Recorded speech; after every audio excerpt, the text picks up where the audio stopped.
Bismillahirrahmanirrahim. Assalamualaikum warahmatullahi wabarakatuh. Alhamdulillah wa kafa wa salatu wassalamu ala nabiyil mustafa wa ala alihi wa sahbihi ahli sidiki wal wafa. Alhamdulillah, pada kesempatan hari ini untuk dars hari ini insyaallah kami sampaikan melalui video ini yaitu tentang kharaid qawaid al-lughah al-arabiyah, peta-peta konsep tata bahasa Arab. Materi ini sebagai kita yang ingin mempelajari ilmu nahwu, ilmu i'rab maupun tata bahasa Arab termasuk ilmu shorof, bisa menjadi pembuka, dan insyaallah ini menjadi mukadimah atau pembuka bagi kita belajar ilmu nahwu dan ilmu i'rab setelah menyelesaikan pembelajaran at-taysir fi qawaid al-lughah arabiyah.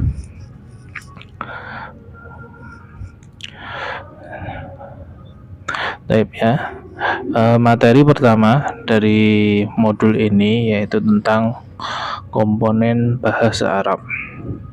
Ketika kita mempelajari bahasa Arab, maka kita akan mempelajari beberapa komponen ilmu atau materi-materi berikut ini. Yang pertama yaitu ada komponen ketika mempelajari al-huruf atau huruf-huruf dalam bahasa Arab yang dinamakan huruf hijaiyah. Maka kita akan mempelajari bagaimana cara membaca huruf-huruf hijaiyah dengan benar, dan ini tertuangkan dalam ilmu tajwid, dan kita sudah mempelajarinya Mungkin di Indonesia sudah terbiasa menjadi adat budaya kita mempelajari tata cara membaca Al-Quran yang dimana itu bahasanya bahasa Arab sampai kita mempelajari ilmu tajwidnya dan hukum-hukum tajwidnya. Kemudian kita akan mempelajari tentang komponen huruf ini, yaitu menulis, cara menulis huruf hijaiyah yang benar dalam ilmu imla wal khat.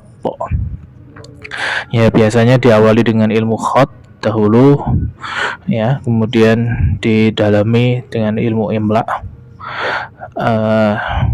dan nanti juga khat nanti bisa menjadi seni, menjadi kaligrafi dan lain sebagainya. Selanjutnya kita akan mempelajari komponen kedua yaitu al-kalimatu, kalimah atau kata yang terbagi menjadi isim, fi'il dan harf.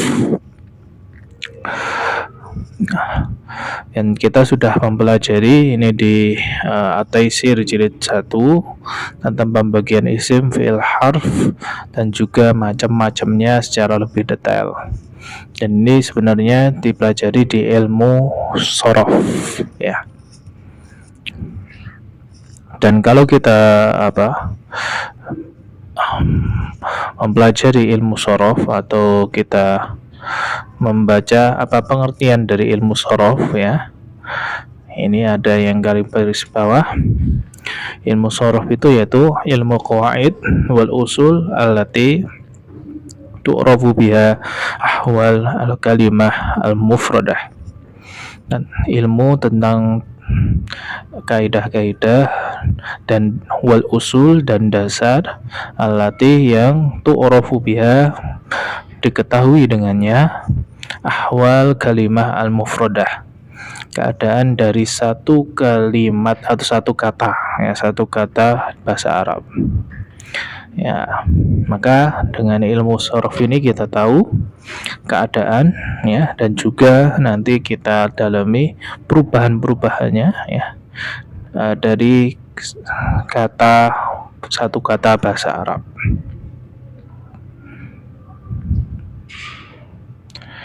Baik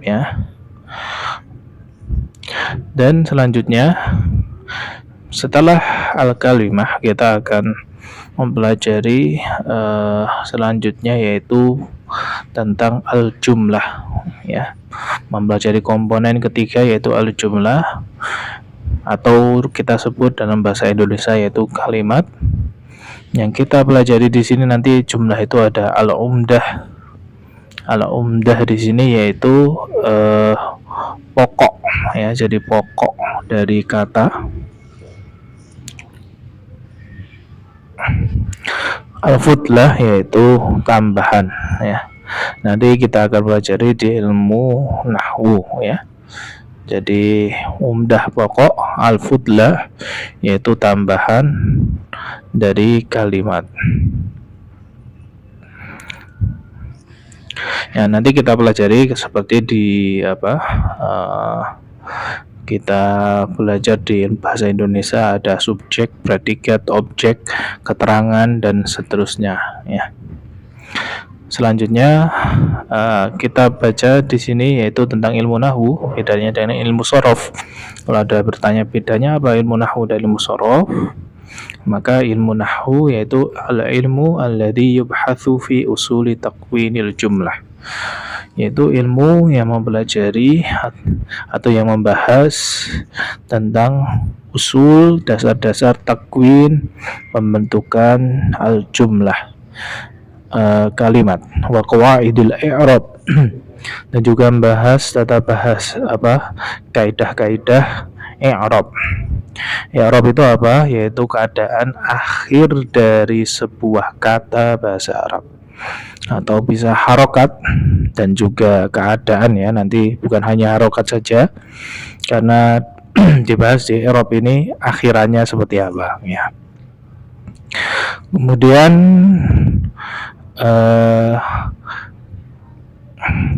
pembelajaran ilmu shorof dan ilmu nahwu ini yang bahas tentang kata dan jumlah disebut di bahasa Arab sebagai qawaid al-lughah al-arabiyah, tata bahasa Arab, ya.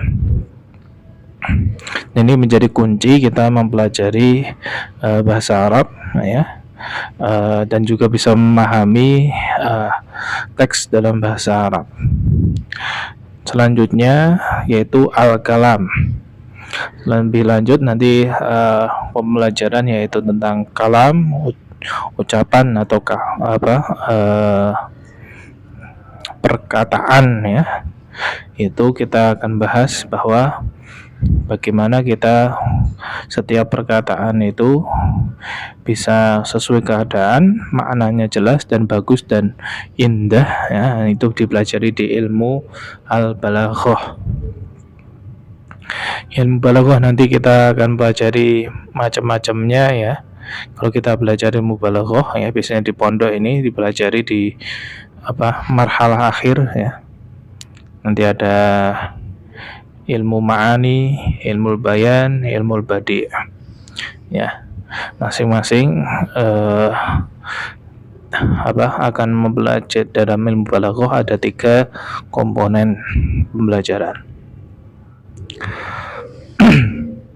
Baik, ya, ini 3 komponen, 4 komponen dari bahasa Arab yang kita pelajari, dan insyaallah kita akan lanjutkan, yaitu selanjutnya langkah-langkah membaca kitab Arab.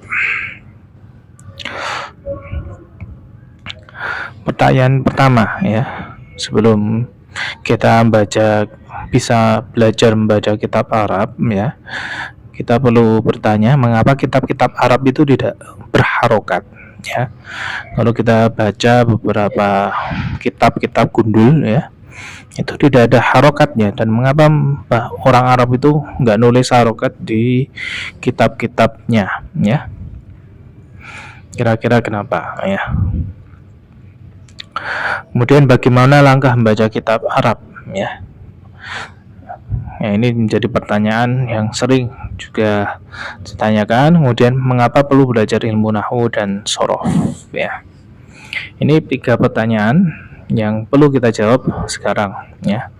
Yang pertama, mengapa kitab-kitab Arab itu tidak berharokat, ya? Jawabannya yaitu karena mengharokati atau memberikan harokat atau syakl dalam tulisan-tulisan Arab itu adalah pekerjaan yang melelahkan atau pekerjaan yang merepotkan ya, dan manusia itu sukanya hal yang simple yang tidak merepotkan ya. Makanya orang Arab itu ketika mereka menulis kitab, kadang mereka atau sering mereka itu tidak memberikan harokat, karena memberikan harokat itu ribet ya dan tidak simple ya. Ya, maka itu jawabannya ya. Dan memberikan harokat itu menjadikan tidak memberikan harokat itu adalah hal yang simple dan masih bisa dibaca dan dipahami ya, ketika kita sudah menguasainya ya. Kemudian bagaimana langkah membaca kitab Arab ya? Ya, membaca kitab Arab nanti kita akan jelaskan, dan mengapa perlu belajar ilmu nahwu dan shorof ya. Nah, jawabannya di sini ya. Kenapa kita perlu bagaimana cara membaca kitab Arab, yaitu untuk dapat membaca kitab Arab yang tidak berharokat kita memerlukan dua unsur. Yang pertama, menguasai kosakata ya. Jadi kalau kita mau bisa membaca kitabnya orang Arab ya, kitab berbahasa Arab ya, atau tulisan-tulisan Arab itu perlu kita menguasai kosakata. Kemudian yang kedua, menguasai tata bahasa Arab ya. Kenapa tata bahasa Arab ini penting ya? Termasuk di sini pertanyaan yang ketiga ini ya, mengapa menjadi kunci ya ilmu nahwu shorof ini dalam baca kitab ya.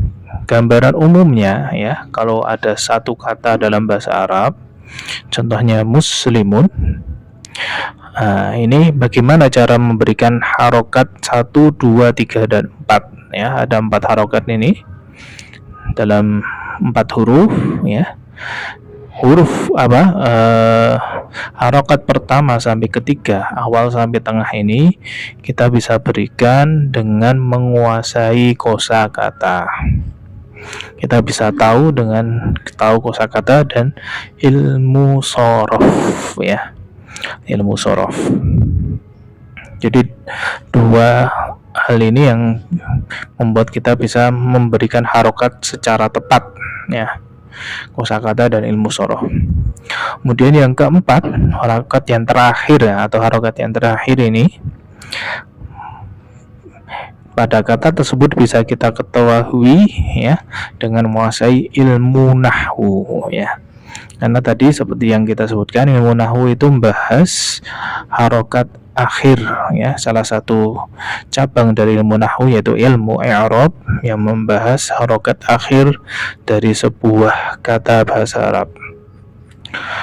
Maka kalau kita susun dalam langkah-langkah baca kitab Arab, yaitu ada 4 langkah ya. Yang pertama, menguasai jenis kata ya, isim, fiil, harf ya, dan juga tentunya nanti ini disertai dengan menguasai makna kata, kosakata. Kemudian menguasai susunan kalimat, menguasai hukum i'rab, menguasai tanda i'rab ya.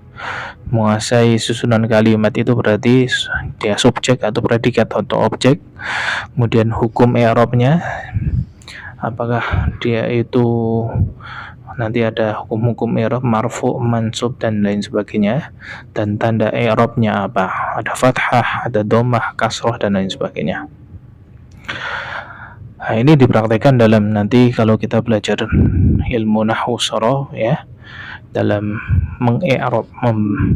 mengi'rab itu menjelaskan keadaan dari satu kata dalam sebuah kalimat. Contohnya, huwa muslimun, huwanya apa? Huwanya adalah dhamir munfasil, hukum i'rabnya mabni, tanda i'rabnya fathah atau fathah, dan susunan kalimatnya sebagai mubtada. Ya, jadi memang 4 hal ini perlu diketahui ya, sehingga kita bisa tahu ya dia itu sebagai apa dan cara bacanya seperti apa. Muslimun ya juga sama, harus biasanya dijelaskan dalam i'rab, mengi'rab kata sebagai khobar susunan kalimat, hukum i'rabnya marfu, tanda i'rabnya dhammah ya. Seperti itu ya, nanti secara pendalaman itu kita pelajari lanjutan ke ilmu nahwu ya. Di dalam ilmu nahwu ini terdapat ilmu i'rab dan juga pembelajaran bagaimana susunan kalimat. Jadi ada dua materi ya di ilmu nahwu ya, bisa kita lihat di sini. Ilmu nahwu ini bahasnya dua hal, yaitu usul takwinil jumlah, tentang dasar-dasar pembentukan kalimat atau susunan kalimat.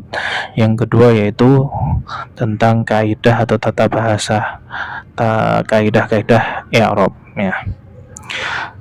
Baik, mungkin demikian dulu untuk dars hari ini. Syukran jazilan. Assalamualaikum warahmatullahi wabarakatuh.